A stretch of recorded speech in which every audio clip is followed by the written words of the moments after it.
আসসালামু আলাইকুম এভরিওয়ান, সবাই কেমন আছেন? আশা করি সবাই ভালো আছেন। তো আজকে আমি ব্লাউজের আইটেম নিয়ে হাজির হয়েছি। এই সবগুলো ব্লাউজ আমার অর্ডারই এবং আলহামদুলিল্লাহ এগুলো সবগুলো হয়ে গেছে।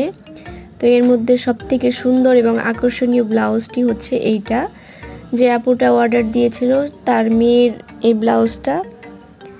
মেয়েটা ছোট, তো এটা হচ্ছে ব্লাউজের ব্যাক পার্ট, আর এই পাশটা হচ্ছে ফ্রন্ট পার্ট, যেটার নিচে আমি দুটো ফিতা দিয়ে রেখেছি যা কমানো বা বাড়ানো যাবে।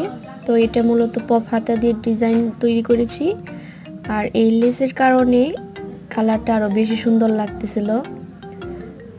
আর এগুলো হচ্ছে ওই আপুটির ব্লাউজ। তো বেবি ব্লাউজটা কেমন লেগেছে তা অবশ্যই আমার কমেন্টসে জানিয়ে যাবেন। সবাই ভালো থাকবেন। আল্লাহ হাফেজ।